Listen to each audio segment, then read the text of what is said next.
காயம் கல்லையமன்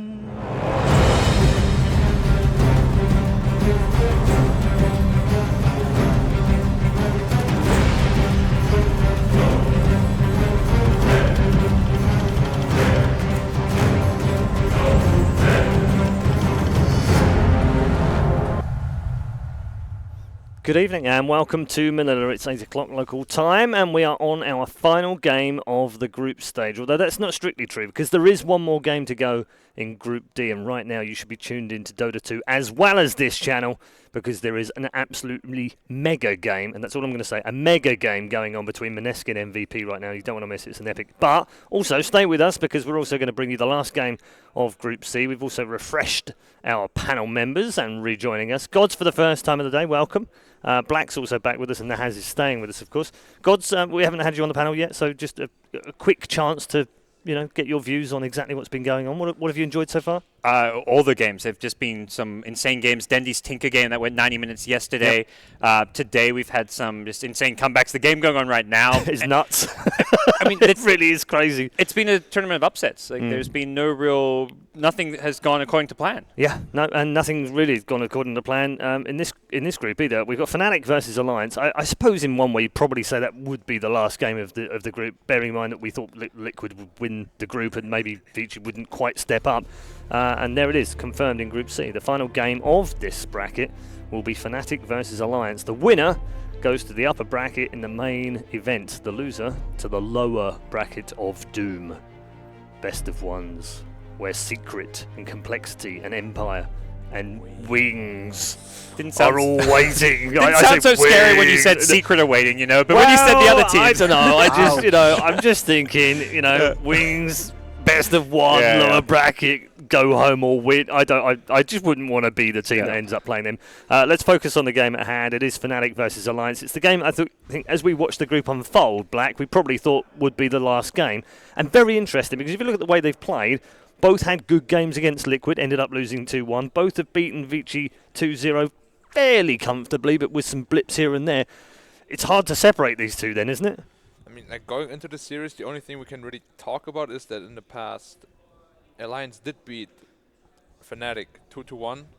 In the last tournament they faced off, I'm not sure which one it was. It was quite a while ago. And obviously both teams changed a lot since then. Yeah. And they're incredibly close and skilled, so I can't really call out who's going to win. Take a look at Alliance's lineup, and it's a familiar one, obviously because they've reformed recently as well.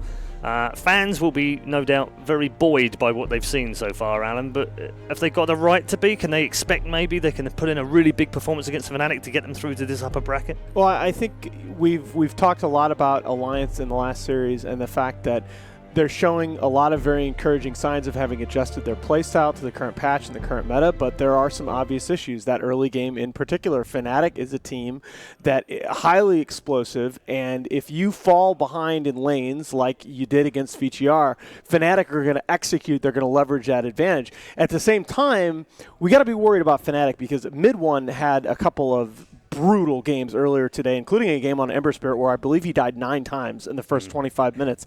They finally were able to take Game 3 of that previous series by putting him on a Nyx Assassin, kind of hiding him a little bit. They lost that. They lost that. Of course, they lost the BO3 though. Yeah. Yes, they lost. He looked more comfortable, then he got picked off. I think the big thing to me with Fnatic is that was a 2-1 loss against Team Liquid, so they could have Mid One playing one of the worst tournaments I've seen him play, yet they still really challenged Liquid they won Game 2, Game 1 and Game 3 were both very competitive, so I think the fact that you had this one young new player have a bad series and you still were close against Liquid means that coming into this series, Fnatic looks strong.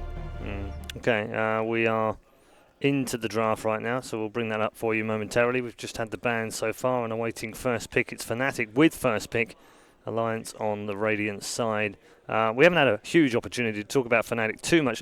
Another storied organisation. We think of Alliance as such a fabled Dota team, but Fnatic are an esports organisation that have been around for a very long time, and they're used to winning. They're used to being champions. They haven't tasted that success quite just yet. Is it within the realms of possibility that they can at least make the upper bracket here?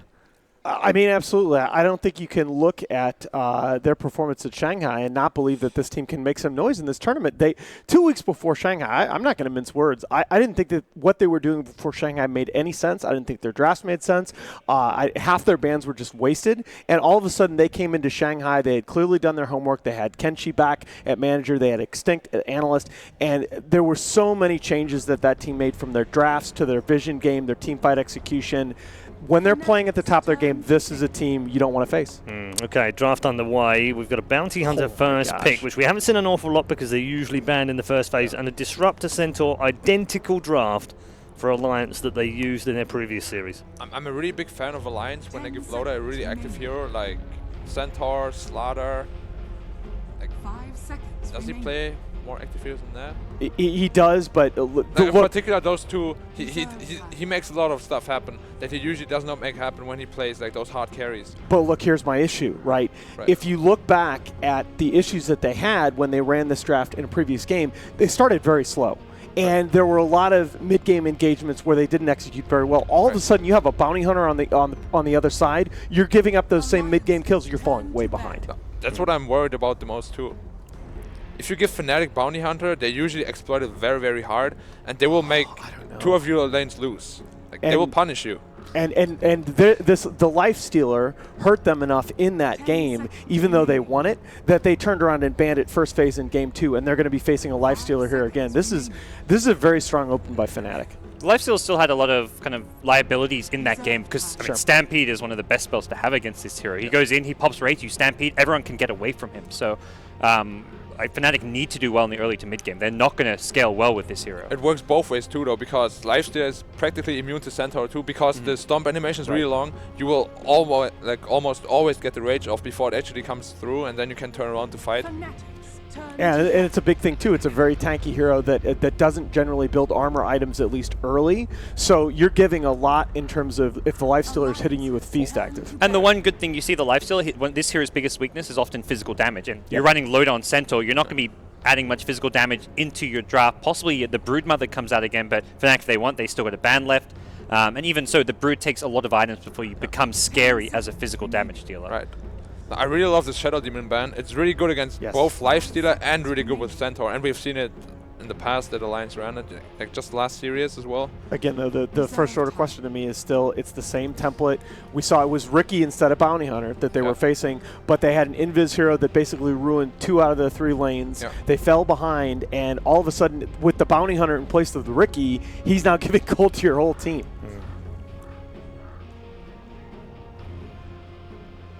If they really run the Centaur safe lane, though, they have, in theory, they have 2 really strong lanes that are immune to the bounty gangs. Like, if they protect middle properly, Bounty Hunter can't do anything to Centaur Disruptor. There's no way. He will just die instantly. And if they protect middle properly, I think Bounty will have a really hard time doing anything other than like disrupting the safe lane a lot more. Okay. Again, a little bit. I think this might be a good thing. A little bit more of a tankier hero mid with the Spirit Siphon, a bit harder to gank perhaps by the Bounty Hunter. Yeah, this was following the Brood ban, so yeah, no Brood for a 3rd time in a row for Alliance. They're not going to fall for that trap. But in a weird way, they've kind of given them the DP, which would probably be what they would have preferred anyway. They've had that ban against them in the previous 2 second phases. So. They probably would have picked Lashrak if they didn't have the chance to pick DP, but DP is definitely their preferred choice. Yeah. No discussion about that. And almost the same concept, right? The damage mitigation benefits the Death Prophet with Exorcism up just like it benefits the Leshrac. Yeah, and you're always going to know that Bulldog has that hero depth, but I think it's just the confidence factor. If they could get him on Brood for a 3rd game in a row, he's already going to be in the zone. Like, he's just had 2 games to practice, warm up on the hero, so it's like, okay, let's put him on something else, put him on something different. So you kind of get the feeling, right, that the offlane hero choice here by Alliance is going to define. Now, let's not sleep on the fact they can rotate Admiral Bulldog onto the Centaur, but I would assume that it's going to be Loda, and the offlane hero choice for Alliance, as it usually does in this meta, is going to define the draft. Yeah, I think much more likely we see the Nature's Prophet come out, or possibly the Lone Druid, or a Trio. Yeah, as the offlane. Is that 85? 85 different heroes already picked, right? I don't think we've seen a tree I don't before. think we've seen a tree. I'm going to get Nox to confirm, but I think that might well be the 85th different hero we've had in less than 2 days of group stage. 85 heroes in 2 days. Yeah, Are you kidding me? And the record is 89 at the Valve event, which was TI5. So we're only 4 short. For an entire tournament. And we haven't seen an Ursa. We haven't seen a Legion Commander, which I'm pretty sure we're going to see both of those at some point because they're pocket picks. We haven't seen a CK. We haven't seen a CK, which is also a pocket pick for a couple of these teams. So I think we might just beat that. In this game in particular, though, the Treant Protector is really good against the Lifestealer and Bounty gangs as well. They just don't have enough damage to kill anyone right now. They really need some DPS mid-hero that offers them the damage they need. Centaur is really tanky, DP is really tanky, even Treant, he has like 800 base HP level 1. They simply don't have enough damage right now to kill anyone. And even out of the offlaner, I feel like they're going to need some damage output. It can't just be some teamfight specialist entirely, or I feel like they're going to have some big just weaknesses in their lineup. We've seen a lot of these single core Lifestealer drafts just really struggle in the mid to late game. Like maybe you get a few good ganks off, but you never scale well enough into the late game where you can actually win the game. It's still the Doom's on the table though, right? And with the Doom still on the table, it may not. Wow, they're going to go back to the Mushi Shadow Fiend. Oh my gosh. Yeah. I mean, they did this. It was Summit Grand Finals qualifiers where they ran this 2 of the 3 games. He's so comfortable on this hero. It's one of those things where Mushi is probably just like in a pressure situation. Pick him one of his most comfortable heroes. Shadow Fiend for Mushi is just his bread and butter. It is going to be really tough on him, though. Let's say this Treant is roaming with boots. He gets the Leech Seed on him, and then the Spirit Siphon, he's going to die. One Treant punch takes off like 1/6 of his health. No, I agree in that. This is part of what forced, obviously the stack nerfs were the single biggest factor, but this is part of what forced SF out of the meta to begin with, is that he's very vulnerable to early ganks, and usually when you have a bounty on your team, you're going to have that early roaming advantage. It's the enemy mid laner that has to fear. I'm not so sure that Alliance isn't going to be able to flex their muscles early in this one. Well, you look at the bounty. Where is he actually going to go? Right. As we said before, safe lane, you can't go to safe lane if a Centaur there. Probably. He goes to his safe lane maybe and bullies Bulldog. That's the only thing he can do, really. Like, what did you do? You, like, I don't know, protect middle? You can't protect middle. And I think Bulldog is one of the best offlaners at dealing with those kind of tri lanes in general anyways. Like, if he's on a lone druid, I feel like Bulldog on an offlane lone druid dies less than any other player out there. Well, he's not getting lone druid though. Right. So. It would have been suicide to give him lone druid in this game. So nature's profit, right? It must be nature's profit. Which is their most picked hero. Although Fnatic might also get it. Yeah, it is the most played hero hero combination in the history of Dota. Well, that is a block pick. There it is. Yes, it is. It's a block pick, but I think it's also great for Fnatic. It gives them more damage. It's fast tempo. Because you look at Alliance and where they fell short in the last series, it was the early to mid game where they were kind of slow paced. They were just trying to build up towards their key items. Prophet teeping around early, gets aggressive. Same for the Lifestealer. They create space very well for the Shadow Fiend. But doesn't the same logic apply here, though? The Alliance has a lot of defensive options. We were talking about this from the standpoint of the early roam, but doesn't it also apply with the Prophet TPing in? They have a lot of ways that they can look to defend their lanes. Yes, but it's all about they needed like more aggression to overcome the defensive power. So you have Bounty go for a gank, and it's no longer just a Bounty. It's nature's. Suddenly you've got 4 heroes caving in either on the mid lane or your top lane, and you can take the tower, maybe kill the off laner, whatever Bulldog's playing, and take objectives with this. So it's very, very aggressive from Fnatic. So what do we go for Alliance here? A gyro? Are they looking for I still think this will be offline. But still there? Okay. But it's really hard to pick an offlaner now. It that's is. why it's I'm really thinking maybe they have to change this. He plays a lot of he's played a lot of Weaver. That's been a go-to sometimes when there's nothing left. And Weaver's really good against Lifestealer. But against Bounty, it's like. But there's no stuns. There's no lockdown. It's actually a pretty good Weaver game. Yeah, there you go. Perfect. Nice call. Well done, boys. Very, very good. Very quickly, we'll go down the line. Alan, which draft do you prefer? I was ready to take Fnatic coming into the series. I just like this Alliance draft. I think they have a very solid concept here. Made some minor adjustments. Okay. Black? For this game, or probably the whole series, I think I prefer Alliance a little bit. They're like just a little bit more versatile. Just a little bit more. Okay. A little Gods? I'm same as Alan. I think I had favored Fnatic ever so slightly. I'm always a bit SEA biased, but draft-wise, I like Alliance here. I think they're taking game 1. All right, okay. Thank you very much to all three. We'll head over to our commentary team now, where Mort and Melini are waiting to bring you Game 1 of the final game in Group C. Thanks, guys, and welcome in here to the final series of the day on the mainstream. It is Fnatic versus Alliance, game number 1. There's a lot at stake, of course, the upper bracket and the lower bracket for the main event. Who will move up, who will move down? We're going to decide that here in a moment in this best-of-3 series. My name is Mott. With me, of course, is Merlini. We're going to jump right into it. Alliance versus Fnatic.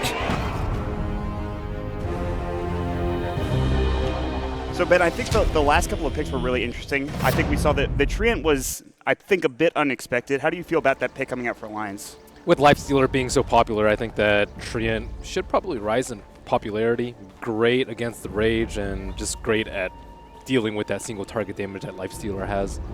So I expect Treant to be picked a little bit more. The Weaver it's good in terms of it's nice for Bulldog, but it gets kited very easily by Sprout, and there's track constantly coming out on him, and just a lot of damage flying around in general. But there is a lack of disables coming out for Fnatic, though, at the very least. I mean, they do have Sprout, yes, they have Cask as well, but it's not the worst thing for Bulldog, I think, in this game right now. He'll be okay for the time being in the top lane. 343 is going to be very aggressive. He'll drop down the ward just to get some vision. So to start things off, it looks like Bulldog will be up here, and he'll be alone for the time being. But they have 3 heroes coring to that top lane, that top rune spot to contest. The Shadow Fiend, this just feels like such a different draft than what we saw from Fnatic earlier. They didn't pick up the Prophet. They didn't pick really any of these heroes. In fact, all of these heroes, with the exception of 343 and the Bounty Hunter, they have not played today, I don't believe. The Lifestealer, very popular hero. Shadow Fiend, they talked about it. Mushi's something they really love to grab for Mushi, but this just feels like a completely different draft than what we saw from them against Liquid. So I'm excited to see how they play it.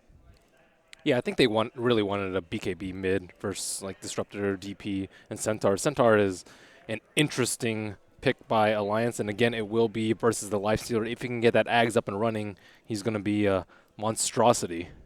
Stampede's so good. Going up with the cliffs. Yes. Blink Dagger, not bad for that hero. I mean, the Rage is really a big issue, though, for the Centaur, but Bulldog will take some harass. He's going to get cast up.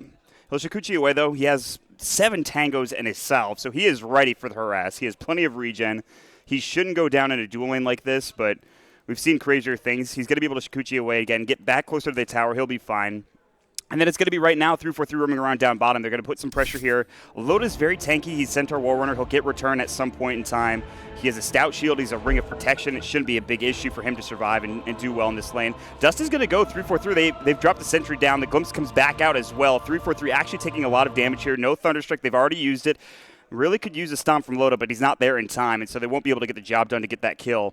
And Ake, of course, just using that Glimpse, so it's not off cooldown yet. Nice movement by 343, immediately moving to the left after the Glimpse. He almost got double-edged by Loda, and that does a lot of damage at level 1. Yeah, that'll kill the Bounty Hunter, no problem whatsoever. But he was not in range. He was too busy farming creeps. 343 denies himself, no shocker there. And back to the mid lane. 2 last is coming out for Mushi. It is 5 for the DP. The DP obviously having an inherent advantage early on in this lane. People have talked about Raze, and I think I was talking to Waga. I'm not sure. He said something about just not even skilling up Raze at all in certain instances. I feel like that's a little bit of, what's the word I'm looking for? We'll hold that thought. Bulldog's getting cast up top. But, yeah, he stated that Raze is just, it's not in a good place right now. And Shadow Fiend in general, what do you think about the hero?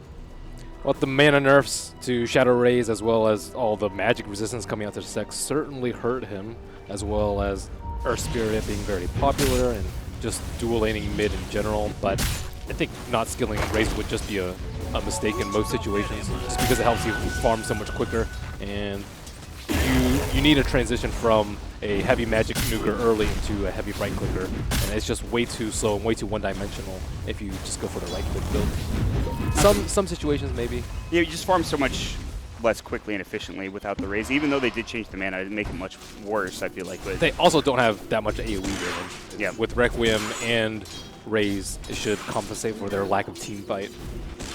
Shadowblade might be a pickup for Mushi later on down the road. I don't even know what the item build is for, like, I've seen literally no Shadow Fiend in like the past 2 months, so I have no idea what you build on this hero anymore. Maybe it's just the same stuff. I saw one picked yesterday. It was very, very defensive build though. Like SNY, treads, just BKB, all HP items. He seems fine. Bulldog struggling a lot to get levels on the top lane. That was one of the disadvantages of a Weaver. Still level 1. He chewed through, I was saying, he had 7 tangos, he had a salve. He chewed through all of that regen. It's gone. So DJ has done a great job throwing out cask after cask, getting right clicks off. I hope mid-1 has hit him a couple of times, but Bulldog is not having a great time up here. He finally reaches level 2, and he's not a hero that can just go Iron Talon in jungle, at least not effectively. That's not how Alliance plays. They almost always have him on the off lane, so the supports are relatively busy. But DJ doing a really good job. He didn't even have to plant his second sentry. Yeah. And so they don't get the kill, but the thing is they're denying so much experience in last hits for him so that it's super effective. And you look at Fnatic, 14 last hits on the Nature's Prophet. He's doing really well. He's sitting now in his solo lane. 343 has rotated mid. S4 will take a hit, but Mushi is so low at this point. They really can't have him walk up. He has no raise mana. Spirit Siphon goes through invisibility as well, and S4 is just running him down. Another Crypt Swarm, if he knows where he is, might even get the kill. Another Spirit Siphon, but they don't have the detection, and so Alliance will back up. And 343 will try to contest the top rune spot. They drop the sentry there as well. They have Glimpse ready to go. Double damage has been picked up by S4, and they get the kill with the last right click coming out. That is just Ake being in a smart position, knowing that 343 was going to go for that rune, and they drop the sentry, get the kill easily. And now this lane just becomes even tougher for Mushi. He does not have a support dedicated to stacking for the Shadow Fiend. However, we have still not seen too much from Ohio. You can come to that mid lane if necessary. However, that Prophet still does have that one charge of Spirit Siphon, and they had to deal with Living Armor. Not going to be a skill at all. Yeah, that's true. The Living Armor, it's probably pretty under level 1 or 2 at this point, 1 or 2 skill points into the Living Armor, but it's still enough. At level 2, Living Armor is pretty damn solid, and EGM is doing a pretty good job zoning out Ohio as much as he possibly can, but...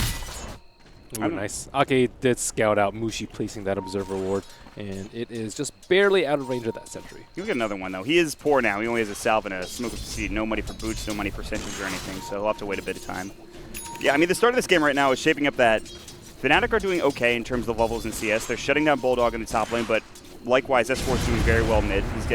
He got that first blood, he got the kill, so Mushi maybe a little behind, but not by much in terms of CS. Yeah, he's pretty even. Ohio's doing really well in the off lane. Yeah. Almost 20 CS on him versus the one of Bulldog. S4 has the raindrops that actually might keep him alive. The Spirit Siphon, the Crypt Swarm, more than enough damage. 343 really wants this kill, but he sticks up. S4 will stay alive, or at least bottles up. And that will be enough. 343 wanted the kill. No Shuriken. That would have secured it for them, more likely than not. But he's going to get clipped by that Crypt Swarm, too. So many raindrops coming out for the mid laners. Blocking raises, Shuriken. So good. Especially if you're like a DK, you're pretty much impossible to kill at that point. Yep.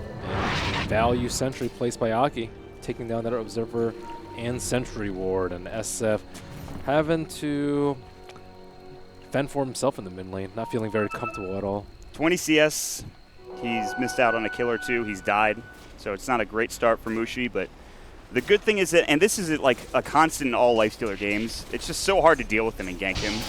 And he's going to get free farm in almost every single matchup that you see. And mid one is doing a great job with 40 last hits. He's got DJ to help him out. Ohio's going to TP out. Oh, doesn't make it away, though. EGM's last right click comes through with the Leech Seed as well. Loda was there. So he gets caught. So Ohio, he was having a good lane, and then he just dies, seemingly out of nowhere. I think he should have helped with that mid kill onto S4. He TP'd bottom right as that gank happened, and not really panning out for him. They need more fight in the early game. Like Treant Protector Disruptor is a very weak support duo, and Solo Weaver offlane is not terribly strong. DJ, most of his efforts are concentrated up there, but still, they need more help for Mushi. More things need to happen around the map for them. They need Bounty Hunter to get more levels. There's a lot they need at this point, and they're not getting much. They have a couple of stacks, I think, in the jungle that 343 is going to give to Mushi at some point, which will help him get experience too if he leeches it. But they can gank it. They can smoke gank with Stampede, and it could be like a Shadow Fiend death into the stolen stacks, which would just be... That's awful. It's pretty likely too, because Ake set up that ward after they got the first oh yeah, blood of the Bounty Hunter. There's that deep ward in the jungle that I didn't even notice earlier. So that's huge for Alliance. They will see that stack being taken. One over there, but... I mean, at this point, the only good thing Ake going... and Loda setting up for a smoke already. I think they're anticipating a lot of heroes in the mid lane. They have the Stampede ready for Loda. 343 might scout them out, but there's a sentry right near there. He's going to break the invis, walk up to the high ground. Ake has vision with that Observer Ward, but no sentry up in the high ground. So they won't be able to catch him out of position. But Loda's still smoked up. Ake isn't. They could try to take the stack if they want to, just right now with the double edge. Stampede maybe if they need to chase after a kill. Probably need one more hero at least to take that out. They're rotating a couple more over there. Bulldog is coming with Shikuchi, which will help a little bit. And they're just going to leave bottom alone. So yeah, Loda just goes in, stomps up. There's the Crypt Storm, and they'll take it with S4 and Loda. And they're going to get a ton of experience and a ton of gold. They don't lose the kill. EGM bottom will stay alive, but the raise hit from Mushi, the long range, the E, will do the job. So he rotates down, he finds a kill, he loses his stack in the process. It's an interesting trade. Maybe not the best, but... you don't really want to be stacking with a bounty hunter. You want to be able to get a lot of kills around the map, but Fnatic just lacking all sources of damage, and their cores still content on farming their early game, which is fine. They have Lifestealer and when is mid one going to show up? Level 6? I mean, he should have his invest ready to go. Most of the time, it's after the T1 is down when your armlet's up. So maybe just we're Ohio. He gets the tower, but he might die for it. He actually was going to TP out. Loda can't get there with a hoof stomp in time. So Alliance missed out on that kill, and he gets the tower. That's a huge player for Ohio that gets him the gold for not only himself, but for his team as well. That's big. They could use any gold at this point. And he just TP's back up top. Brought into Bulldog. Dust is up. He doesn't have time left. He's going to Shikuchi. Will not save him. Living Armor will, however, for the time being. But the open wounds comes out. The Stampede, but the last right click from Ohio, which was a mile away, gets the job done. Perfect execution by Ohio there. And that's going to be 2 towers down for Fnatic. They transition this very quickly. Ohio's like, all right, let's start getting involved. Let me push bottom, TP top, get a kill, get a tower. That was a very poor couple of minutes for Alliance there. They got the 1 stack, and that was about the best thing that happened to them in the past 2 minutes. I think Fnatic did a really good job of reacting towards the stack. They didn't panic at all. They didn't like TP a couple heroes there. They pinged it out, and then they just decided, okay, we'll just get a tower in the meantime. It wasn't that large of a stack. It was a triple stack. And fortunately for Alliance, there weren't that many magic resistance creeps. Well, there's the Hood of Defiance now for the Centaur, so magic damage will be mitigated coming out for the Loda, build into that pipe at some point in time. And this is the condition you were talking about. Mid 1 now has his armlet. They've taken the tier 1 tower top and bottom as well. So if they want to get involved, they certainly can. 343, does he have level 6 yet is the question. Nope, he is level 4.5. However, it is 10 minutes and Tome of XP in the stash. All right, give that to... God, give that to 343, please. Yeah, DJ is almost level 6, so he definitely and he's does not leeching need experience top, so they don't need to give it to him. It's completely fine. He doesn't have a good way to get into the fight. Maybe like an NP bomb. Oh, that sentry placed down the Janata will go, but there's the overgrowth. Mid 1 is just going to rake through it, and he'll shoot for EGM. That big tree is going to get brought down, cut by Ohio, and they'll look to push and pressure more in this bottom lane. There's no tier 1 tower here, but they get a kill, and they can push this into the tier 2 or something. Mushi has a haste rune. No Requiem quite up yet, and looks like he will just commit to a bunch of small items that tread Tequila, even though he did have, I think, around 1,700 gold to his name. So with this poor start for Alliance, with at least for Bulldog, I should say, where do you go from here? Because you have the Hood of Defiance up, you have Stampede for Loda, you have Death Prophet Ultimate, presumably you have at least Phase on her, maybe the beginnings of a Yule Scepter. So do you decide to push? Do you decide to play reactively against what Fnatic is doing, or do you maybe look for a smoke gank? What's the play here for Alliance in this situation? They're in a weird spot where they want to fight because they have better team fight, but if they fight a lot, they're also going to have to deal with a track. So they just have to take really smart fights, I would say, with 4 or 5 people most of the time. They really need to take out some T1 towers. Fnatic just have way too much map control. It's way too much ground for the supports to cover with sentries if they keep on losing their towers. So I would say, above all else, defend the mid T1, and then after that, play it by ear. Pushing for them is not easy. They have Exorcism, and that is it, right? At this point, you don't do that much damage for Weaver just yet. You're not going to be right-clicking a tower. Usually, I mean, Loda will be up front. He'll right-click a tower when he can, but they don't have very good push other than the Exorcism at this stage in the game. So taking down a Tier 1 tower for them is difficult. Fnatic does not have that great anti-push, and Bounty Hunter is level 6 with the help of the Tome, and already packing some heat. The Infest Bomb on the Bounty Hunter. He runs in, Janata comes out, the Infest, the Shuriken. Should be enough burst damage to take down a squishy support, or Bulldog for that matter. They're going to smoke up with the Invis on top for the Bounty Hunter. DJ will join them. He's level 6, so Death Ward is available for them to drop down in a team fight. They have to be able to defend this T1. I don't know if they sense it coming. They are huddled in between the T1 and the T2 with a sentry behind, so this could be a little bit dangerous for them. It's kind of that awkward moment where they realize a lot of heroes are missing. And they smoke too. They counter smoke, and they're going to wrap on mid. They're looking for Mushi, and they might even find him here as well. They're going for the direct route, and Mushi is actually very far up here. Instead, they go into the jungle, and S4 is going to get caught now. The Stampede will come through. They get the cast off, and the Death Ward blows him up, down for 36. No more S4, and they catch out Bulldog with the Sprout as well, but he just time lapses out of it to make sure he gets away in time. That's a huge play for them. Yep, and the Weaver is forced to go a Quelling Blade to deal with the Sprout. Sprout is actually a very, very big problem for the Weaver because he has very short range. I guess theoretically maybe you can counter it with a Dragon Lance, but it's just, you can't move around. That's one of Weaver's greatest strengths, just being highly mobile. And that T1 tower, Alliance thought they could defend it because of the haste, but Fnatic, I would say they committed just the right amount. A couple ultimates, the nice death ward, especially by DJ, to ensure that they get that kill. They have to be able to burst through the living armor as well as make sure they kill him before he runs away with Stampede. Yeah. So it was a good. They don't have good much play by lock. them. This is what I was talking about. They don't have much lockdown. You either get the sprout off or you get the cask, but if you have to kill him in that period of time, they did. And they're going a very aggressive play here with Roche. Mid one is going to be tanking it up and doing most of the damage here. Tracks are coming out, so they have vision on the high ground. Bulldog. There's the Exorcism. S4 will pop it. He's going to find an invis room for good measure as well. DJ and Ohio trying to get out. Everybody TPing from Fnatic. Looks like they will all make it away somehow. Exorcism used for nothing right now. There's no tier 1 tower. There is a tier 1 tower bottom, excuse me. But this Exorcism is going to be gone by the time they try to push anywhere. So this is just a waste of a cooldown, essentially, at this point, Ben. Yep, that's about as big of a blow as it gets for Alliance at this phase. Losing their T1 and then committing ultimate and losing Roche at the same time. I really like the Shadow Fiend's build to skip the Requiem level 1.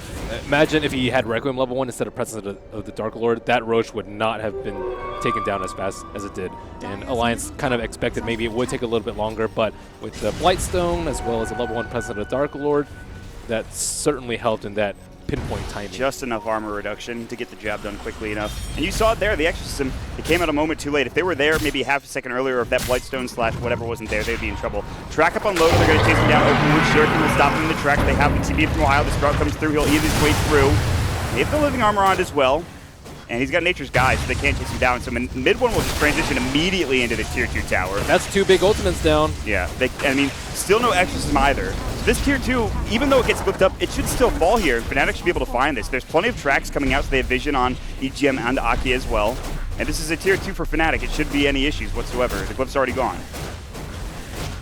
And this sequence of events is also a side effect of the item choice of Loda's safe lane. Often he builds a defensive item first. We see the Vanguard very often on the Centaur and or the Slardar. But this game he opted for a Hood first, but it just delays your Blink so much. Now he will have his Blink Dagger, but imagine if he had a Blink Dagger instead of the Hood. They already have the defensive abilities with the Stampede and the Overgrowth and the Living Armor. I think triple downing even on the defensive abilities as opposed to a good way to actually start off a fight and purely relying on glimpse may have really hurt their chances in the early game. Yeah, I mean, they needed to be able to find a way to initiate, maybe even in that Roche pit or just anywhere else in the map. They've not found any real fights. Infest Bomb on the mid.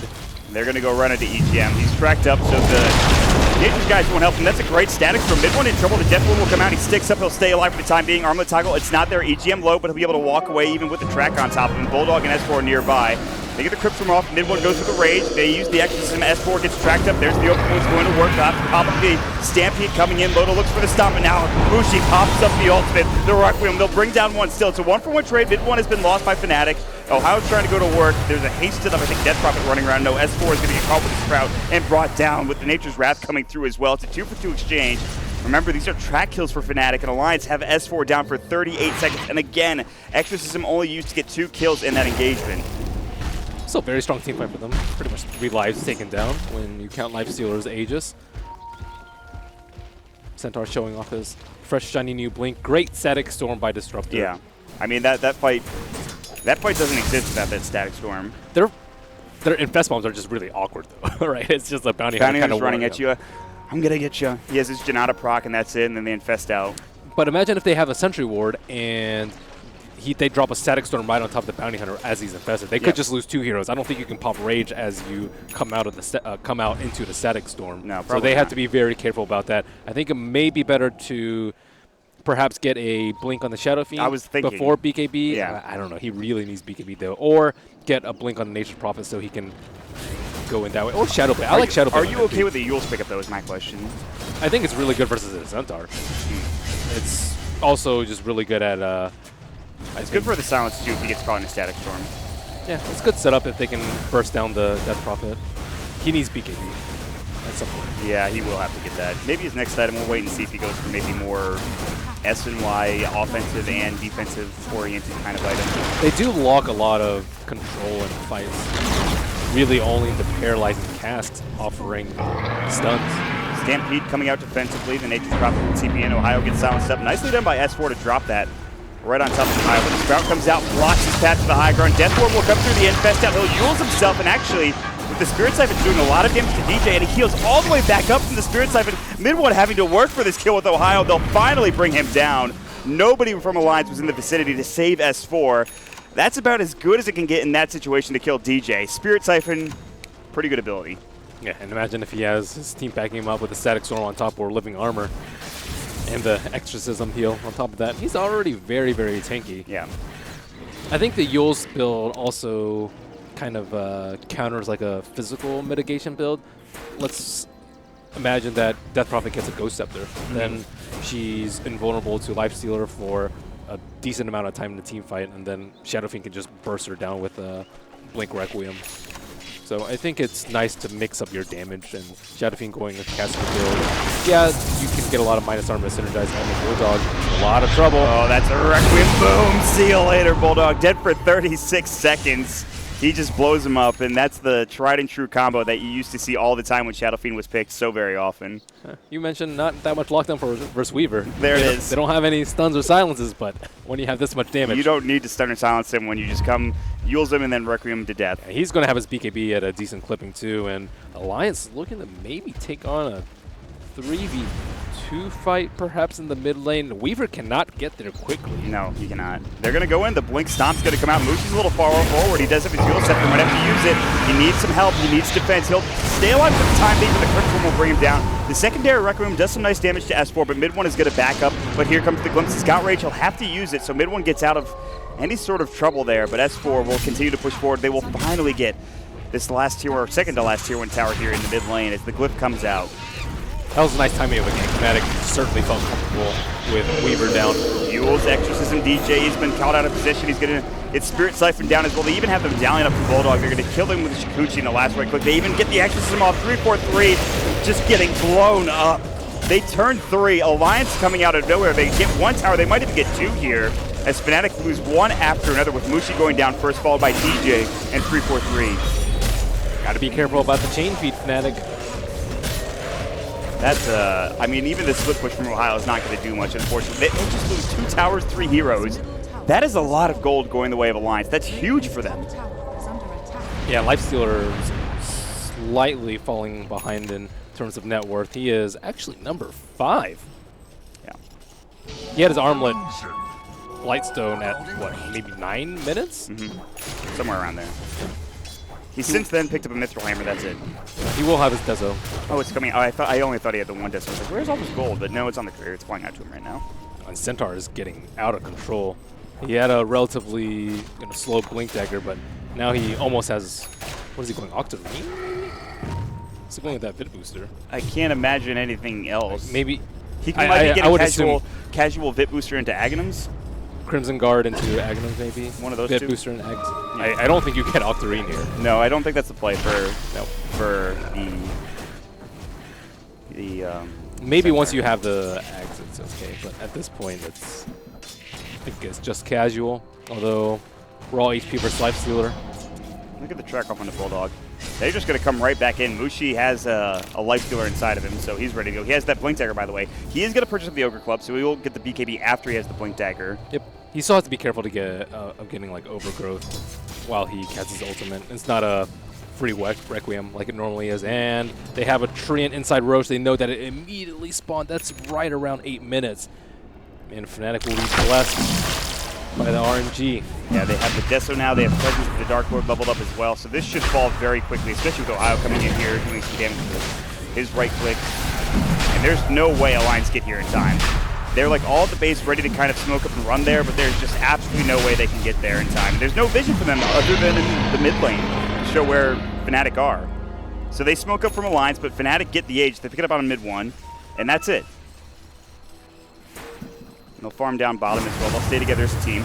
Both teams kind of staying together for the time being, playing as 5. And maybe Alliance finds something here. They get a couple of wards down, but that's it. It's a cool build from Weaver. He went for, I think the Medallion is fairly common, but going for the Solar Crest immediately, I think this way he can just buff up Death Prophet very early on in the fight, and then later, once his Swarm starts ticking off on heroes, he can switch it to have an offensive Solar Crest. But he needs to make sure that Death Prophet does not get posted down.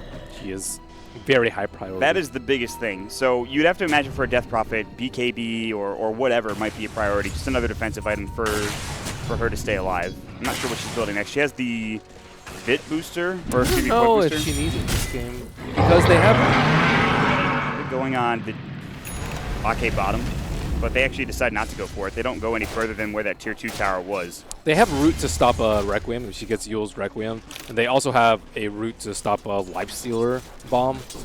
And soon they'll have the Ags on the Centaur. So she doesn't really need BKB. If she gets an Octarine, she's tanky enough as it is. I think Octarine plus Shivas would be very good for her this game.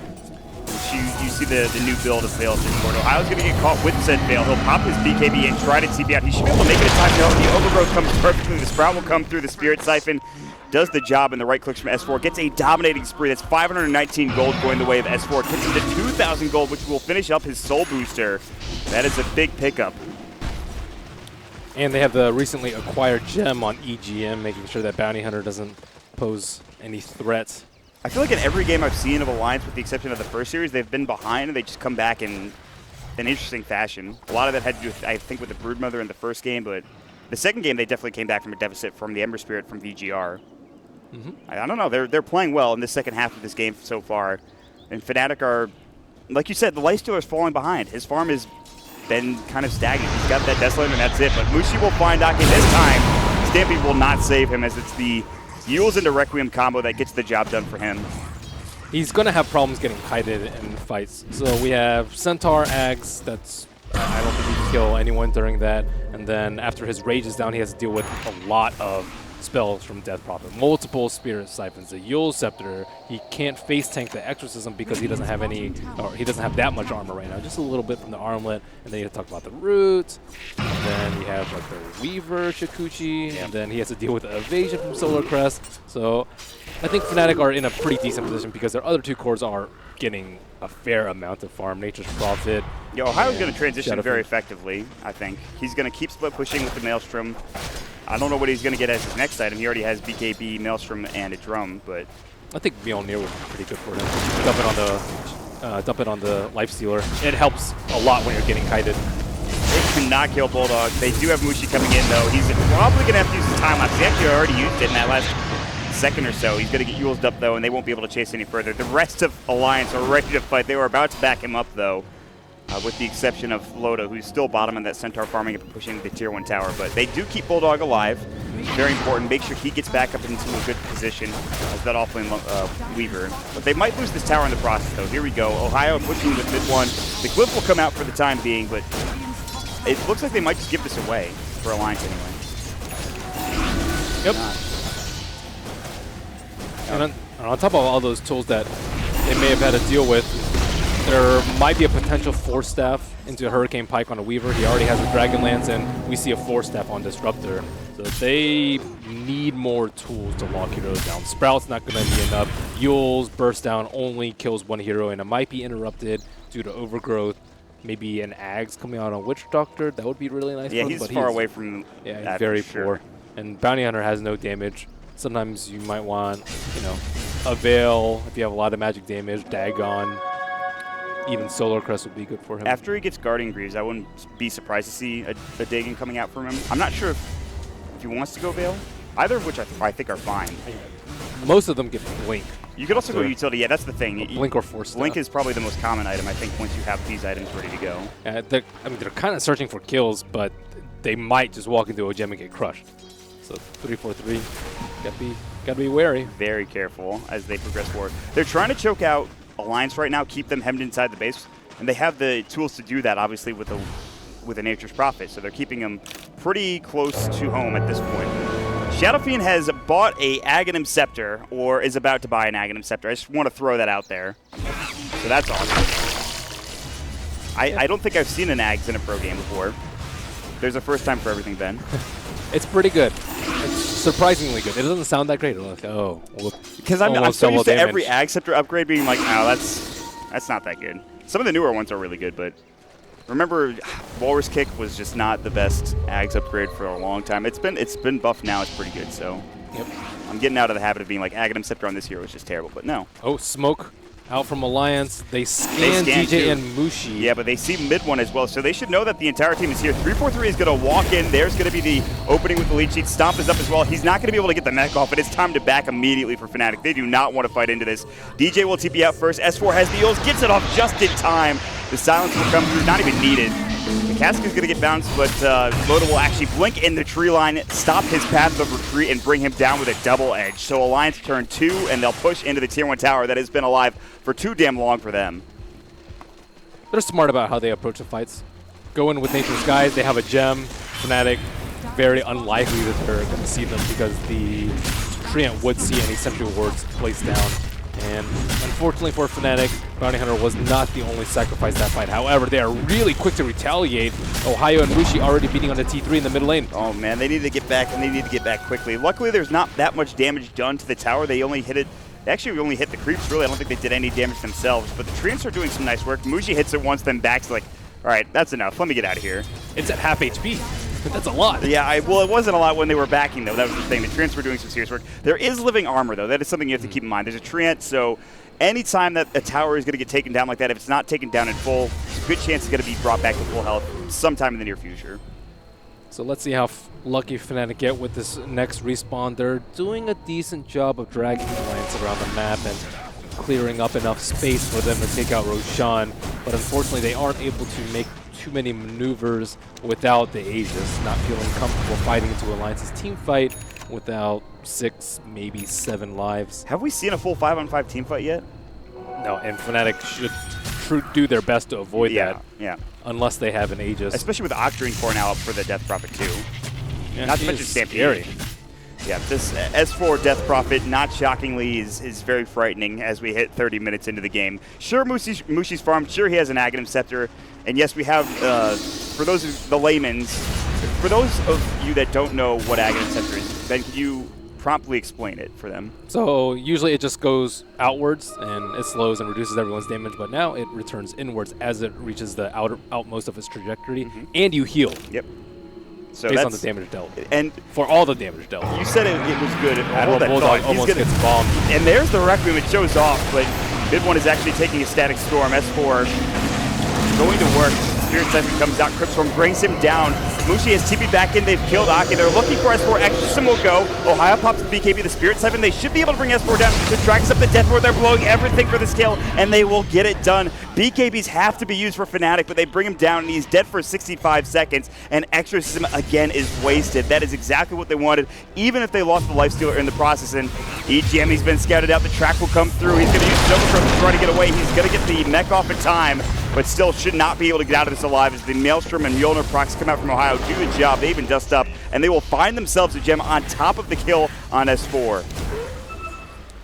Nice move by Alliance. They wanted to make a move for the Roche. If they don't, then NP is going to eventually get to their T3s. They're forced to back, and then without any T1s or T2s on the bottom side of the map, Fnatic will just take down Roche easily with all their minus armor. So they felt forced to move outside of their base, get a pick, and then perhaps force a buyback into a large team fight into the Fnatic side of the map around the Roche pit.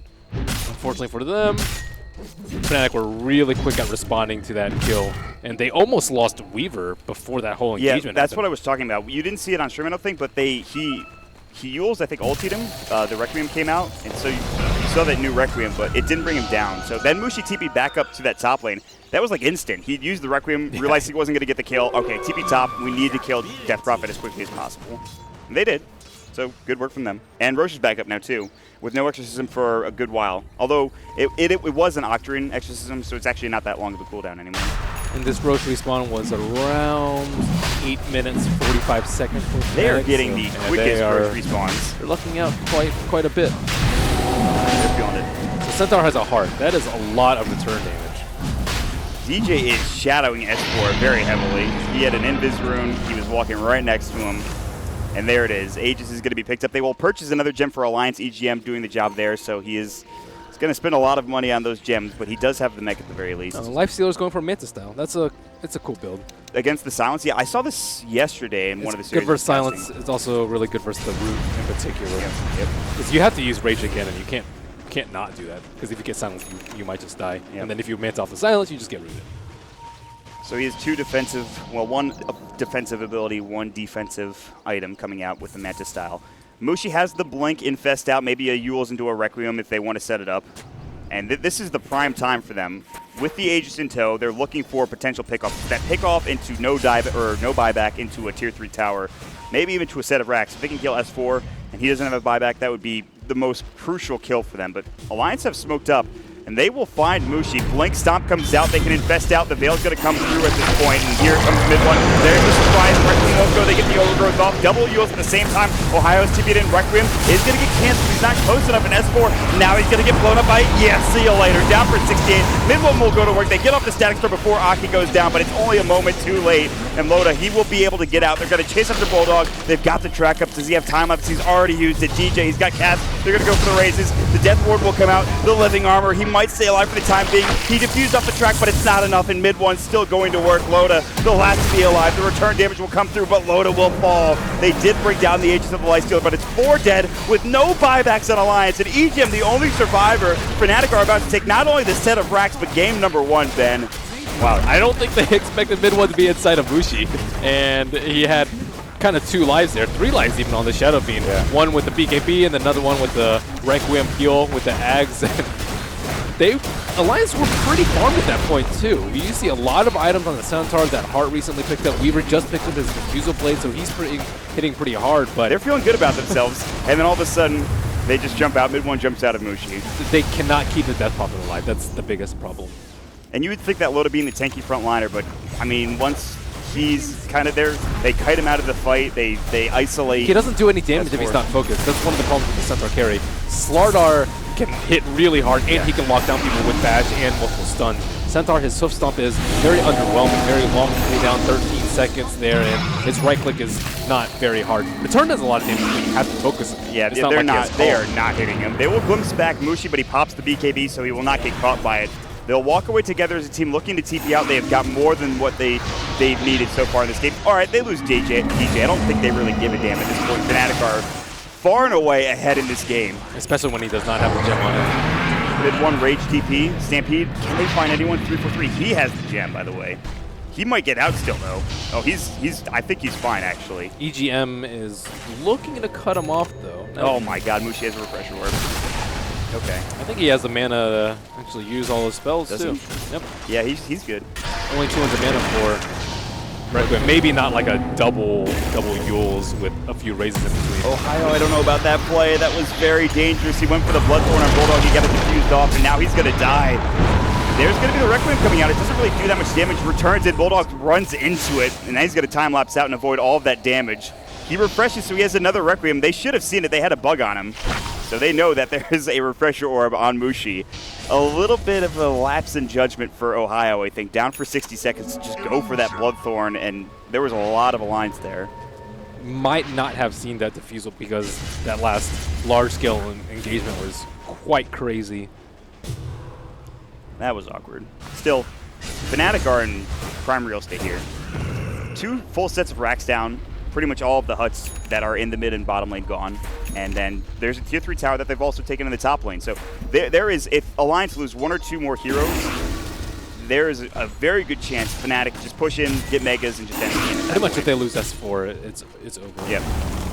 And it's not like he can tank it and then buy back and come in with Exorcism because his whole team will die before he can come back. So he has to use Exorcism early on in the fight. They have to use Living Armor to save him, Defensive Stampede, Overgrowth, 4 sets if they can, drop the Static Storm. But what can he really do to stop a BKB Zerg down?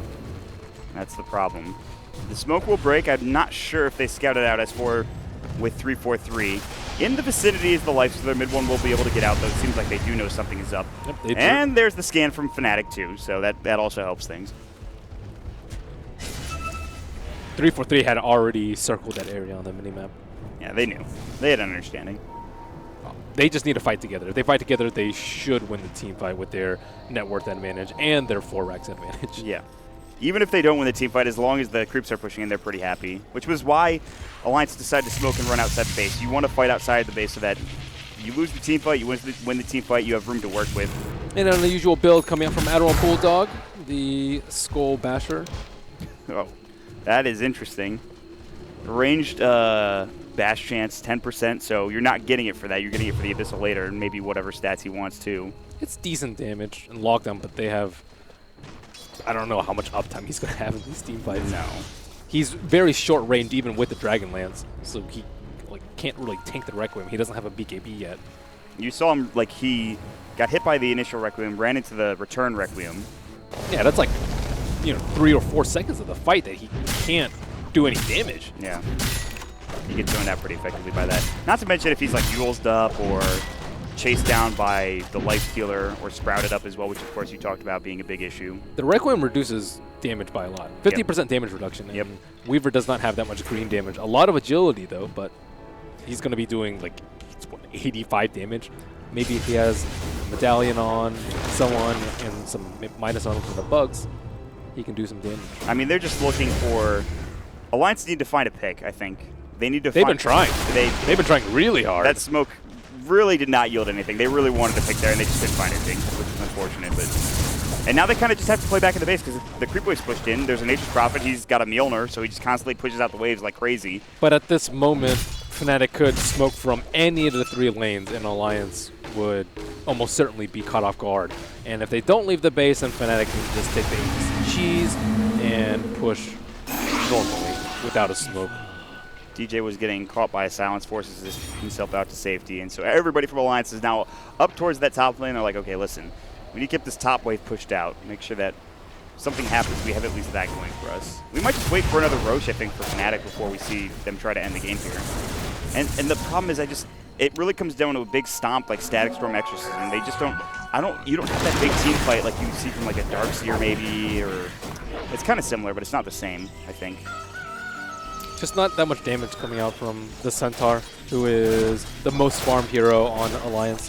And that's just kind of the nature of the hero. He has 3,600 HP, but how much HP is that when Life Stealer hits you once? 7.5%? Yeah, I mean, he's got return now, though. With the Heart of Trash, which is not bad, but... Life Stealer will out-region that easily. Okay. He's pretty much the only one that's going to be like quick there. Oh, EGM walks into Vision from Ohio in mid-1. He is going to get stampeded out, and they use the Guarding Greaves so that they get off the track for whatever vision they had. Bulldog finds a Soul Soul on the Witch Doctor. The Overgrowth will come through. The Rage comes out as well. They're really looking for EGM, but he's in the tree line right now. He'll try to TP out. He is actually going to make it away. So they get a kill. They don't lose anybody in the process, but Fnatic still want to push top. Wow, look at this Roshan respawn. It's another 8-minute, 30-second respawn. Fnatic are like, yes, give us the RNG. We will take it. I wonder if this illusion is going to scout it out before. Yeah, it is. It is barely, I think, going to see it. Yeah. 5 seconds. Come on, illusion. Yeah, there it is. They will ping it up momentarily. They'll know that this is here. They will walk to the Roche pit. They will take it down very quickly. They've picked up an ultimate orb for the Nature's Prophet. So what is that going to turn into? Is that a... Scythe. Yeah, I was going to say, is that a Hex? Not terribly great versus the Centaur ultimate, but still decent. They can focus down Death Prophet, maybe even through the Centaur Ags, because he can't pop his Yules while he's getting open wounds focused. Has S4 been scouted? He has now. Alliance really want to contest this. They cannot give away a Roche to Fnatic. That's clearly what they think at this point. It's the last bastion of hope. Yeah, this fight needs to go well for them. And again, it is Exorcism with Octarine Core. S4 is certainly farmed. Delota, he's got the hearts. Very tough to take him down. Mushi is going to find EGM, and actually EGM can delay Mushi's action in that fight. They're going to use the Stampede to start things off. Heals will come out. Exorcism's going to go as well. The Requiem Ake, see you later. Now time lapse back, and Admiral Bulldog avoids most of that damage. Yule's up coming out from S4 to make sure he stays alive. The Infest out looking for that damage. Ohio taking a lot from the Exorcism, but it's still healing up, and here comes Mushi, the right click. Can they keep S4 alive? The Spirit Siphon will do the job for the time being, but Mushi, a couple more right clicks, and finally they will get it done. No buyback for S4, and Bulldog will go down next. He does have buyback, but this is certainly going to be Roche. They buy back on the Life Stealer. They'll get him into the fray, and Fnatic will finish off this Roche and maybe even this game then. They actually haven't itemized that much armor on the side of Alliance. They do have the Solar Crest, but they don't have an AC. They don't have a mech, or they do actually have a mech, but they don't have a Vlad. So Centaur, he's sitting at 13 armor. He got mauled during that fight. Yeah. I was like, oh my goodness, he has a TP outlook within the first couple seconds of the fight starting. Which is never a good sign for It's never a good sign for Death Prophet. S4 is like, oh. I guess I'm dead now. I know I'm dead. Not fun for S4. I'm surprised how not tanky they are. even with the axe. Well, he does have a blade mail now, hoping to perhaps do more damage in the I process. think there's just too much sustain from Fnatic. You just can't blow up these heroes quickly enough. Jump in, stomp, rage avoids it, so Loda's just kind of chasing heroes around. I feel like I've seen this movie before earlier Just like today. ignore Loda. That's what they did earlier when they were playing an AM. It was actually Liquid ignoring Loda, but it feels like the same thing at this point. Double edge onto Ohio. Actually pushes him out. Here's mid one. Jumps out with the infest. He's got the open wounds. He's going to go toe-to-toe with Loda, and Loda is just falling so quickly. The right click from Fnatic is too strong. Loda forced to buyback, but they will lose the range racks in the process. They will lose Megas right now, Ben. They have the glyph. They'll keep the melee racks alive, so maybe I spoke too soon. They'll jump in, stomp. It's only going to be under one as Ohio pops the BKB. The tracks start coming through. Ohio is low, pops the cheese, though. The Requiem will come back out and in. And Ohio is still alive, but he gets off the Nature's Wrath before going down. Ake stays up and ready to go. They have to buy back on EGM, and Alliance hold, at least for the time being. I thought they were going to lose Megas there, but the melee racks does stay alive with about, I think, like maybe 100 some odd HP, something ridiculous. To 300. It's been regenning up, so. Bulldog has walked up a little too far. Big one blinks in, open wounds. Time lapse is not there for 19. Shikuchi, he's got it in 2 seconds. The Yules will come out. He just wants to Requiem. Boom, see you later. No, he misses the time, and Bulldog actually gets out of there. I think it was the Living Armor helping out too, but Luda's just going to jump right into DJ. 4-step down to the low ground. Sound Step, Glimmer Cape coming through. Do they have detection? They do. They'll be able to bring him down, so DJ dead for 60 seconds. And so they missed the kill with the Requiem onto Bulldog, which should have been assured, but that's a little bit... That's just gold gone by the wayside for Fnatic, and it's not the worst thing considering of their positioning right now, but Alliance are really just anything they can get, and that's something at the very least. Shadow Fiend's build does not allow him to scale that well past 50, 55 minutes, and Alliance are not in mega creep territory yet. So there is still a small chance because Weaver is getting pretty fat. Very small chance. They have good creep clear with Death Prophet, with Double Edge coming out from Loda. I mean, it's not the best. With mass BKBs, maybe they could deal with the caster build, but there are 0 on Radiant side. Which is surprising. Maybe not that They've had to build armor items and HP items, and they need damage out from Weaver. I don't blame them for not getting BKBs, but it makes life really easy for Shadow Fiend. Even the Maledict on a very large HP hero like Centaur or Warrunner, normally the Lifesteal would have a lot of issues bringing him down once Feast damage isn't that high because it's based off current HP. But once it gets low enough from just a few hits, that Maledict will hit for multiple hundreds, maybe even 1,000 for the last tick. That is not fun.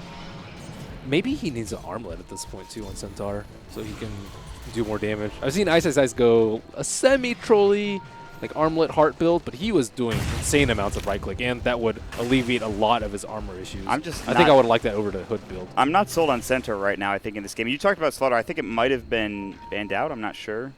But I think Centaur's fine if you can itemize for more damage. Well, if you get a double stomp off like that with a double edge, then it's pretty good. That is a lot of damage with the Cryptstorm on top. They're going to lose both their supports just instantly, and so Fnatic have to back up for another minute or so without being able to do anything. Yeah, they're going to split push. And they lose a gem. Okay, Fnatic are not ending this game yet. There is still hope for Alliance. They are still in this, as long as the game continues. And by the way, he has another Reaver on Centaur. Throwing that out there. Even more HP for Loda. Maybe Satanic, I suppose. A little bit of armor. Doesn't hurt. Although he can just all in on the return damage. No one except for Lifestealer can hit him. That would be something else. Mushi cannot hit him. You need the HOD to hit a Centaur with this much strength. He's almost pushing 200 strength. So you return 150 damage a hit. That sounds not fun for anybody hitting him.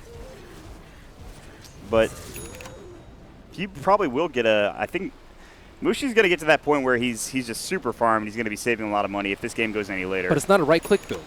No, it is certainly not. It is a caster build, as you've talked about. Shivas, Ags, Yules. I mean, even Refresher. Yeah, this is... You're kind of all-inning on your Requiem. Your right-click is good for a Shadow Fiend because you obviously have, you know, Necromastery stacks, and there's that, but most of this gold is just put into caster items, as you said. Oh yeah, I forgot about the Ags upgrade giving 10 more souls on Shadow Fiend. Yeah, I forgot about that too for a bit, but 46 souls is so much extra damage you're getting out of that. 92. That's pretty good. And then you have -6 armor from Presence of the Dark Lord, -7 armor from Desolator, yeah. so he's still hitting pretty hard. They need an AC on mid lane. Especially against these sure. squishier heroes. Yeah. AC would not be bad. What does mid one have? He's obviously not going to farm as quickly as an Age of Prophet as well as the... Okay, so he has the Manta and Blank. So he's got his 4,000 gold, so he's kind of waiting, I think, with buyback and another item. It's going to be AC, right? I think at this next... Yeah, he buys the Hyperstone, so yeah. Yep, he needs AC. It'll help Shadow Fiend and NP's damage a lot. All right. Wait for another Roche, maybe, perhaps. There's the Hurricane Pike, by the way, that you talked about, I think, for Weaver. Which is... Yeah, Lifestealer is not the main damage dealer, so it's not as big of an issue as it was that other Lifestealer game that we saw earlier today. The Solo Cornakes? Yeah. They were... Solo Cornakes was a big topic for the panel, I believe. They were not happy about it. They weren't able to make use of the Aegis at all, which is a little strange.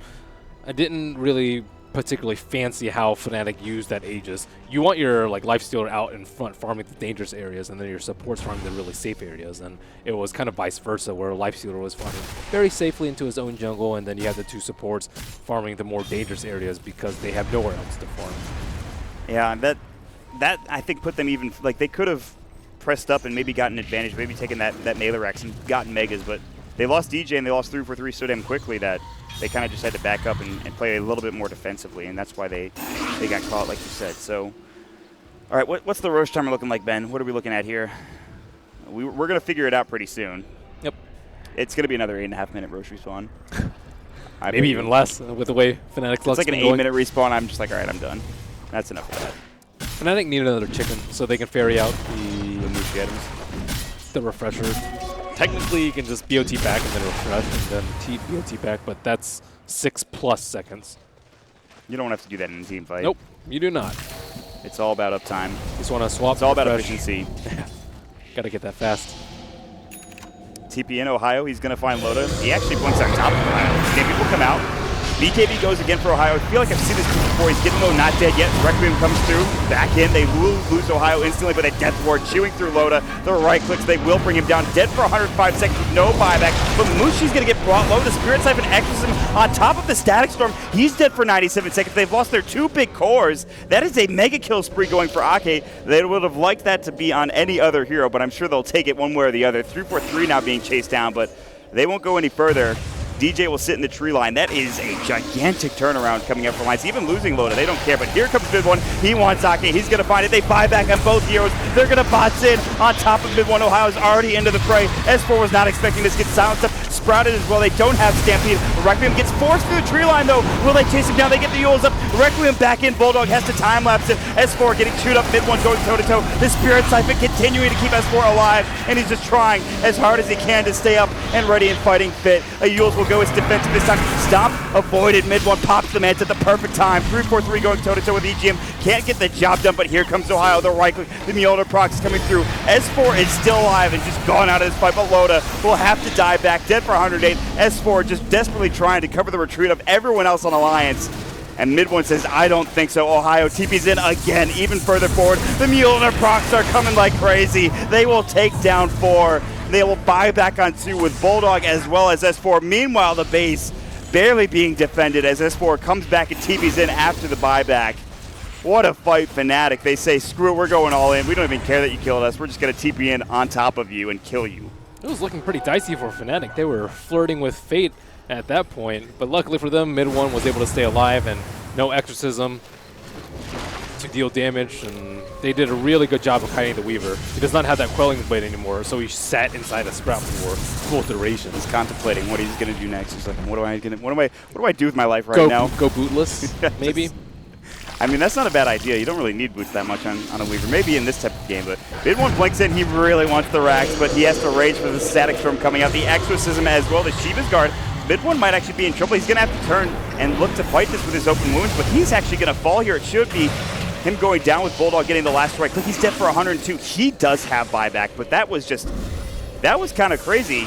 He just kind of went all in on that Rax, and he did not expect them to be ready for that. Yeah, he almost got Static Storm for the rage. That would have just been one dead ghoul.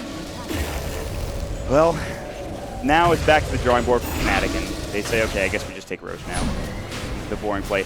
That must have been another quick respawn for it to be up this quickly. It was around 9 minutes 15, 9 minutes 30. That's pretty good. That's pretty It's like halfway through the entire respawn. 6 buybacks used in the last fight, and the only very farmed hero that has buyback left is just that Lifestealer. Yeah. So, I mean, it is not out of the realm of possibility for Alliance to take a fight, win said fight, kill all 5 heroes, well, maybe not all 5, but kill the heroes that don't have buyback, and then just have to deal with a Lifestealer as they maybe go for a death push. They just need to stagger their defensive cooldowns. And on the flip side, Fnatic, I think, need to all-in on Centaur, I would say. Centaur might be a little bit easier for them to kill than the Death Prophet. I'm not terribly sure about that at this point. God, Spirit Siphon, Octarine Core, Exorcism. Yeah, he is. He just healed through everything. He is very, very tanky. And he has a lot more armor. With the Shiva's Guard coming out, yeah. 36 on him, 21 on Centaur. So I think they focused on Centaur. He doesn't have buyback for another 3.5 minutes. No buyback on Death Prophet for 4.5 minutes. They just need to make sure they fight as 5. If they don't fight as 5 in the next fight and they chain feed, especially without buybacks on Mushi or Ohio, they will lose this game. They have been ahead for the majority, if not all, of this game at this point. And it's not looking like they're going to throw, but there is that possibility, there is that chance with one team fight. And that's how crazy this Dota game can get. It's just one team fight after winning pretty much the majority of them for the most of this game. They just give the game away. So Fnatic has to be very patient with how they approach these next couple minutes. I would not be surprised if they just wait for their buybacks to be off cooldown, but they didn't play that well with the last Aegis, nor did they commit heavily enough onto that Rex. If there's 200 HP left on a Rex, you probably could have went in a little bit harder. I kind of like this bait. They're sending Ohio top. They're like expecting, I think, Death Prophet or Alliance in general to rotate over and stop this. And so Fnatic are going to smoke and look for an aggressive play in the meantime. But Alliance are not taking the bait. They're smart enough to know that something is up. But Lotus still might get caught anyways with the Eagle Scepter. Requiem's going to come through, but not timed well enough, and it looks like Lotus going to get out, but there's going to be the Guardian Greaves keeping him up from life, but that chewing through from mid-1 is just more than enough damage. He will survive for the time being, but he's left S4 alone. He's going to have to back up and regen up with the heart. Ohio actually gets brought down, but that is just as Aegis. Mushi's low as well. He does not have buyback. He gets glimpsed back into the fray, still alive, but barely. The Death Lord coming out. S4 is in trouble, but Ake more so. Mid-1 will bring him down. The Death Lord coming out. He's dead for 120 seconds. No buyback on S4. Bulldog about to go down. Last right click. Ohio's Aegis is up, and he's back into the fray. Mid-1 going to work. The open wounds. Look at how he chews through Loda, and Mushi wants his Requiem for God's sakes, and he'll get it, but it won't bring him down. Not yet. The Requiem return will do the job. Raises up mid-1, gets the double kill. They get the racks. They get the game. Fnatic take a 1-0 advantage here in in our last series of the day between Alliance and Fnatic. Very valiant effort by Alliance. They fought pretty well for being 30k in the hole. It did not feel like they were 30k down on Fnatic. More so maybe 5 to 7k. There was a point in time there where we're like thinking, like, is this actually going to happen? Is Alliance going to find that one team fight? I know I was thinking about that because that last engagement where they had to buy back on Mushi and Ohio was a bit sketchy for them. I think it was a masterful draft when they banned out the Lone Druid and then took the Nature's Prophet, and they gave Admiral Bulldog a not optimal hero. I think he would have much preferred to have Lone Druid or Nature's Prophet in the game because they couldn't push out the lanes. And because they couldn't push out the lanes, Fnatic just got Roshan after Roshan after Roshan after Roshan. It did not help that it was like an 8.5 minute respawn time every single time for Fnatic. Yeah, 9.5 minutes. Fnatic got a little bit lucky there, but they still played very well and didn't throw. I mean, it came close at the end there, but no, they did play very well. Like you talked about, Bulldog was struggling since the get-go, and so they have to maybe think about what they need to do with the next draft, maybe prioritize a hero for him a bit earlier on in the draft. Something we'll have to talk about, something we'll have to discuss, but for now it is going to be Fnatic 1-0 up on Alliance. So with that, Game 2 is right around the corner. Again, my name is Mont. With me is, of course, Merlini, and we're going to throw it right back to the panel. Yes, indeed. Right back to the panel. Thank you very much, Mort. We'll be returning to our commentary team, of course, for Game 2, but let's get the thoughts of our panel with Gods, Black, and Nahaz. Very interesting match. There was a point that Mort, I think, made in that last thing. It was like 30k goal difference, but actually it didn't really feel like that. It was a good win for Fnatic, but it wasn't a dominant win, was it? It wasn't as much as the net worth would have suggested. Alliance is one of those teams that will keep on fighting and trying to scrape their way back in the game. It got very scrappy for a while. The Lotus Center Again, getting incredibly tanky, hard to bring down, but Alliance didn't really have a late game, I guess, solution and plan for winning. The Weaver was the key carry for them. That's a hero that was meant to kind of carry the game while Loda plays the tanky tempo controller, but Bulldog's early game was just dismal. Yeah, and there was I hate to say this because it almost feels like we've gone back to Game 1 of the first part of the day, but there were some mistakes in there again. Honestly, I'm so surprised by the item builds on the Centaur and Weaver. I have not seen a basher on Weaver, like, ever. Well, Ever. Like I do that in my pub games when I like troll around a bit, you know. But like, I mean, the old Abyssal would make a bit of sense because it gives like 100 damage, but this one gives like 10 damage, and it just felt like the second heart on Centaur as well instead of an AC or Shiva's Guard is also very questionable. I just feel like had they built different items, they actually could have taken those fights. Well, why do you much think easier and better. it got to this point, though, where they were so far behind? Like, those items aren't the reason Right. they were behind by 25, 30k Yeah, gold. So, like, of course. I feel like the and in bigger fact, story... they were a direct response to Yeah, it. the biggest story is how they ended up in that position, Right. more so than, like, yeah, I'm totally on your side there. I don't think these items are the right fit, but I don't think, like, they're not the reason they lose that game. I mean, the biggest problem was, we spoke about it, like, Weaver was supposed to carry them, right? Right. And he had like 1 CS minute 5. That was and the big thing I was yeah. going to say when you were talking about his item build, that item build was out of necessity. That he Yeah. was forced into this kind of wonky medallion first build by the fact that his start in lane was so poor. And after, this is a question that we were asking kind of during the game, that after Bulldog really carried you to the last series when you're really sacking him in lane. They had to make that adjustment to me early on because, yeah, if you look at the way that they won the previous Centaur game, they were relying on S4's Leshrac getting super huge and Bulldog's Brood carrying the game. They never were able to get that farm on Brood. Weaver was just never at any point even a threat to get ahead. But on that note, I also want to say a huge shout out to DJ. He did like, an amazing job at zoning out a Weaver. Yeah. And I think most people couldn't have done that. Like, I don't know how you make a Weaver with a 3 and armor have 1 CS minute 5 with a single Witch Doctor, because Lifestealer doesn't hurt Weaver at all. Well, we talked about this, though. We talked about the fact that Alliance, as much as they did make some improvements in the previous series, they still were making some of these early game mistakes.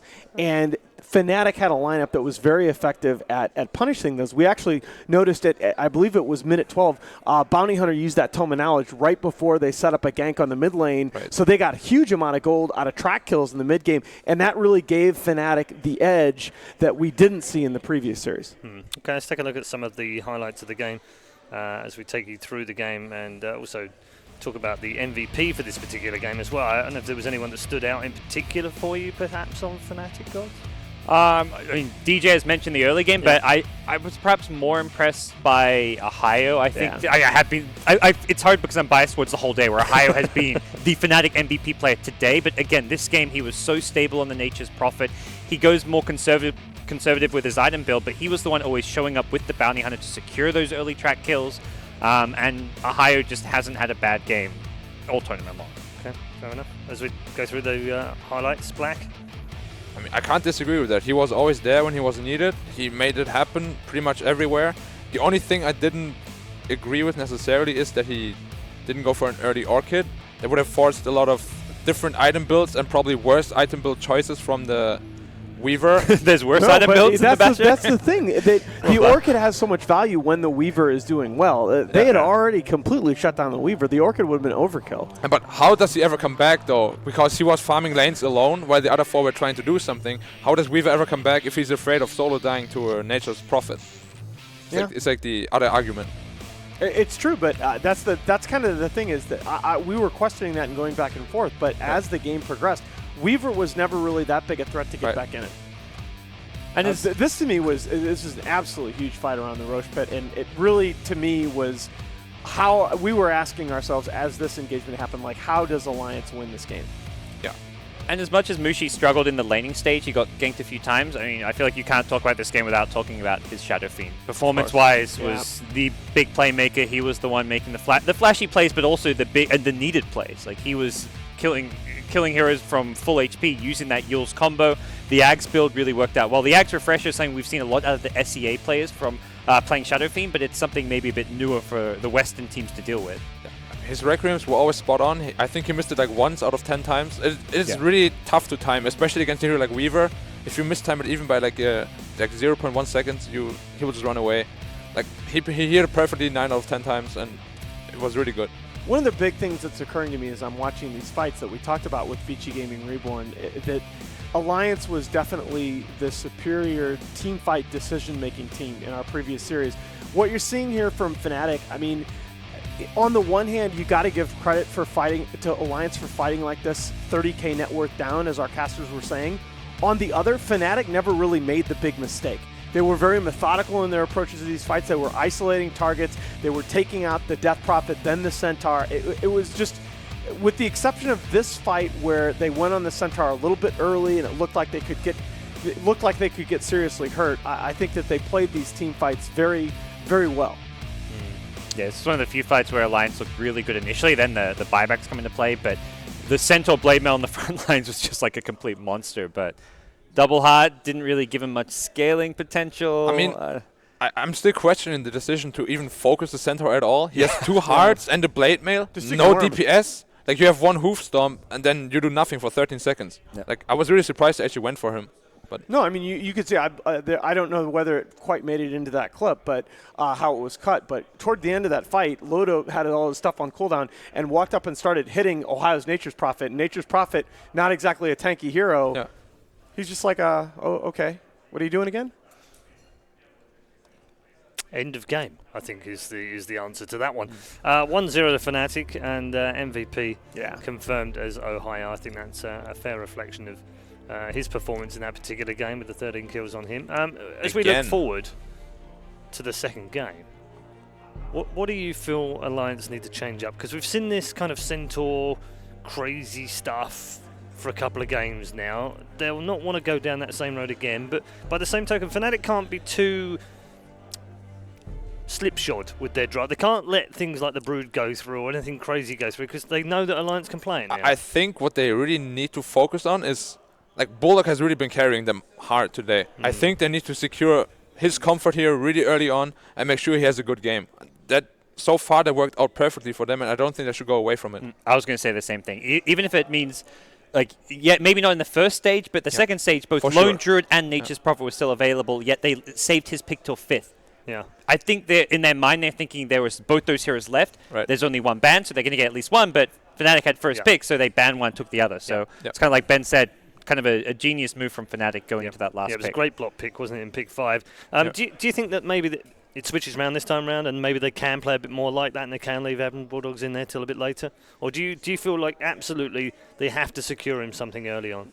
Guys, I don't think it's really as much about Admiral Bulldog's particular hero as it is about Alliance refocusing on their early game, because we've talked about the fact they've made the adjustments to take some of the pressure off S4. They're team fighting very well. They're making good decisions in the mid and late game. But against good teams, you're not going to be able to overcome these consistently slow starts that we've seen them out of the lanes. To me, the issue was less that Admiral Bulldog was on Weaver than the fact that they just completely sacked him in lane. The two are tied together, though, because if Admiral Bulldog is on Lone Druid or Nature's Prophet, the early game goes well because he can pull the creep wave. He's got ways to be disruptive, keep the supports busy, keep vision of them. On a Weaver, you've got no tools to pressure your opposing team's safe lane. So I think if he's on a comfort hero, or on a Brood being obviously the most disruptive hero, you're going to have a better early game by nature, because he's on a hero that has a higher impact. I still don't know, because he was on that Brood earlier, and it was the other lanes that suffered. You know what I mean? I just think that the emphasis for Alliance has to be let's secure our lanes so that we don't have to make these spectacular plays just to win the team fights. So that we can be, Fnatic won a lot of those fights just by playing solid, just by playing textbook. Alliance will do that every time. Okay. We've had a number of questions